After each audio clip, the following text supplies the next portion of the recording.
Olá, meu nome é Felipe Martins de Oliveira e você está ouvindo a série Espiritualidade para Todos os Dias. A reflexão dessa semana encontra-se no seguinte texto bíblico, João 10, de 22 a 39, e corresponde à semana 22 do Guia Devocional do Evangelho segundo João, cujo título é Jesus reafirma sua missão espiritual. Vamos à leitura do texto bíblico. Celebrava-se a festa da dedicação em Jerusalém. Era inverno e Jesus estava no templo caminhando pelo pórtico de Salomão. Os judeus reuniram-se ao redor dele e perguntaram: Até quando nos deixará em suspense? Se você é o Cristo, diga-nos abertamente. Jesus respondeu: Eu já lhes disse, mas vocês não creem. As obras que eu realizo em nome de meu Pai falam por mim, mas vocês não creem porque não são minhas ovelhas. As minhas ovelhas ouvem a minha voz. Eu as conheço e elas me seguem. Eu lhes dou a vida eterna e elas jamais perecerão. Ninguém as poderá arrancar de minha mão. Meu Pai, que as deu para mim, é maior do que todos. Ninguém as pode arrancar da mão de meu Pai. Eu e o Pai somos um. Novamente, os judeus pegaram pedras para apedrejá-lo, mas Jesus lhes disse: Eu lhes mostrei muitas boas obras da parte do Pai. Por qual delas vocês querem me apedrejar? Responderam os judeus: Não vamos apedrejá-lo por nenhuma boa obra, mas pela blasfêmia, porque você é um simples homem e se apresenta como Deus. Jesus lhes respondeu: Não está escrito na lei de vocês, eu disse, vocês são deuses? Se ele chamou deuses aqueles a quem veio a palavra de Deus, e a Escritura não pode ser anulada, que dizer a respeito daquele a quem o Pai santificou e enviou ao mundo? Então por que vocês me acusam de blasfêmia porque eu disse sou filho de Deus? Se eu não realizo as obras de meu Pai, não creiam em mim. Mas se eu as realizo, mesmo que não creiam em mim, creio nas obras, para que possam saber e entender que o Pai está em mim e eu no Pai. Outra vez tentaram prendê-lo, mas ele se livrou das mãos deles.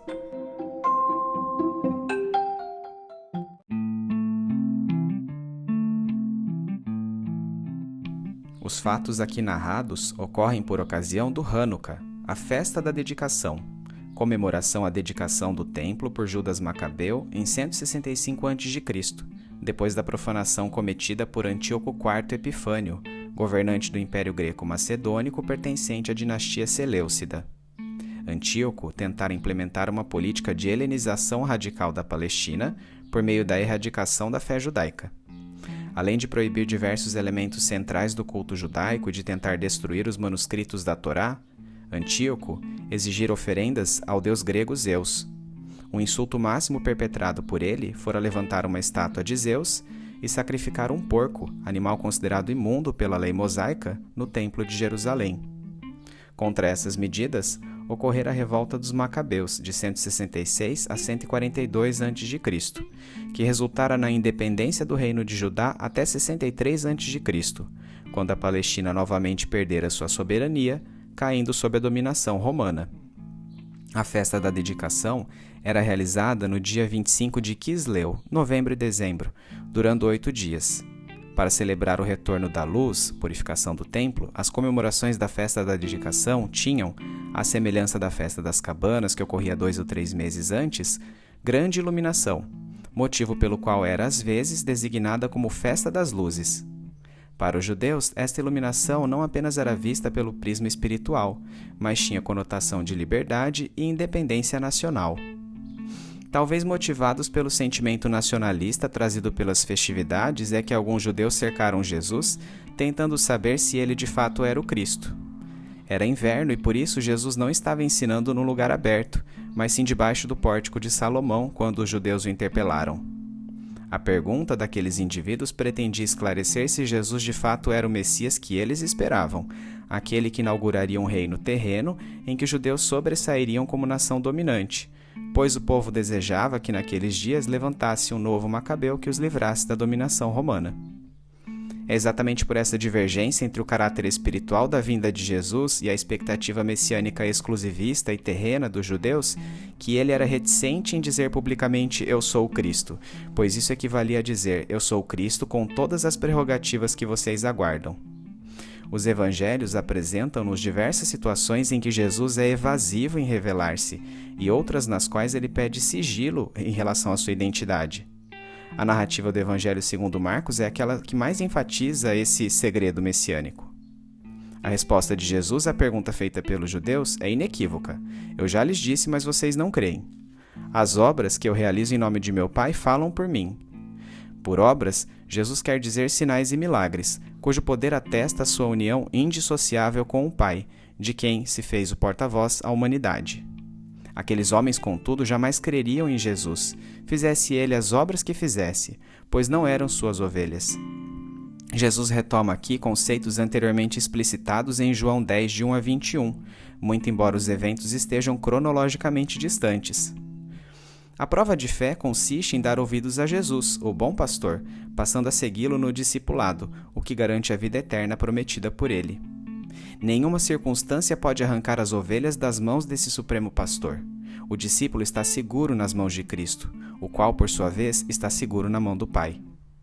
A unidade da natureza entre Jesus, o Deus Filho, e Deus Pai é garantia absoluta da unidade de desígnio em levar até o fim a salvação de suas ovelhas. A isto, os judeus tentam apedrejar Jesus por considerarem blasfêmia o fato de ele se dizer um com Deus Pai. Ironicamente, Jesus os inquire: eu lhes mostrei muitas boas obras da parte do Pai. Por qual delas vocês querem me apedrejar?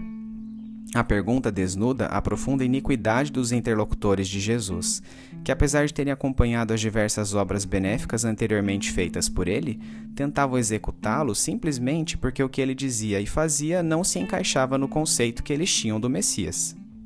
Em resposta a esta acusação de blasfêmia, Jesus cita em João 10,34 o texto de Salmos 82,6. Eu disse: vocês são deuses, todos vocês são filhos do Altíssimo. Na passagem original de Salmos, Deus polemiza com os reis e juízes da terra, aqui chamado de deuses, que oprimiam ao pobre e tiranicamente abusavam de sua autoridade em benefício próprio. Jesus citou esse versículo para alegar: se ele chamou deuses aqueles a quem veio a palavra de Deus e a Escritura não pode ser anulada, que dizer a respeito daquele a quem o Pai santificou e enviou ao mundo? Em outras palavras, Jesus está dizendo que, se os homens podem receber a designação de deuses simplesmente porque representam Deus diante do povo, por que ele, o Logos pré-existente, não podia se auto-intitular Filho de Deus? E se o versículo de Salmos 82,6 chamou deuses a homens corruptos, a cuja desonestidade Deus acusava, porque ele que só havia realizado boas obras coerentes com o caráter de Deus, não podia advogar sua unidade com o Pai? Novamente, os judeus voltam-se contra Jesus, tentando prendê-lo, mas ele consegue escapar.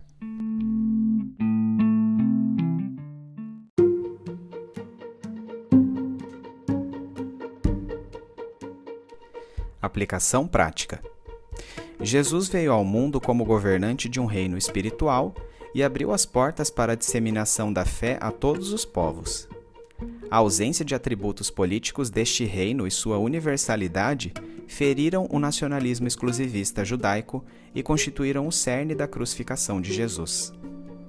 O texto lido também levanta a doutrina da Trindade, segundo a qual uma mesma natureza divina é compartilhada entre três pessoas diferentes: Pai, Filho e Espírito Santo. A narrativa de João aborda a unidade entre duas destas pessoas, o Filho e o Pai. Não há uma maneira racional para provar a veracidade desta concepção. Precisamos de fé para aceitá-la e humildade para admitir que a entenderemos completamente apenas quando contemplarmos a Deus na eternidade. É preciso, entretanto, diferenciar a Trindade de politeísmo. Não se tratam de três deuses, mas sim de três pessoas diferentes que coexistem eternamente numa única substância, em hipóstase. O Senhor é um único Deus, porém composto por estas três pessoas, que coexistem em comunhão perfeita e agem cada qual com uma função distinta na salvação do ser humano.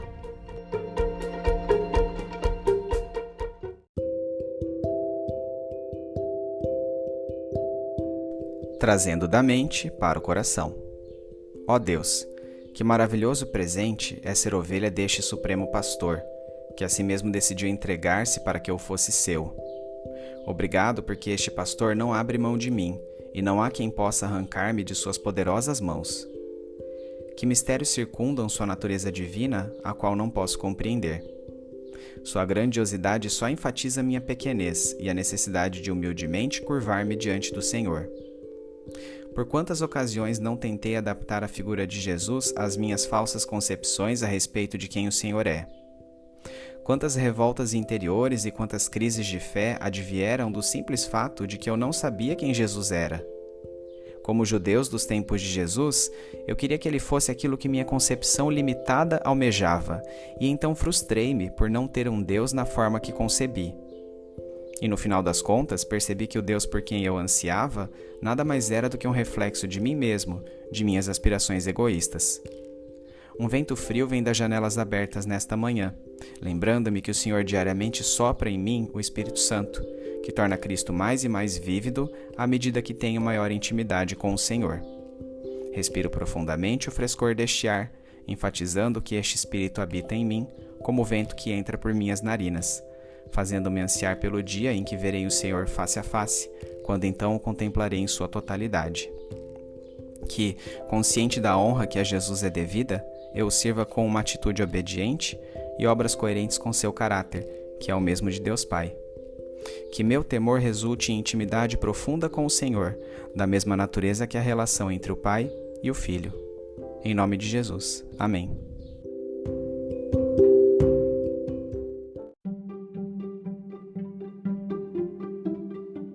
Medite mais sobre este texto ao longo da semana.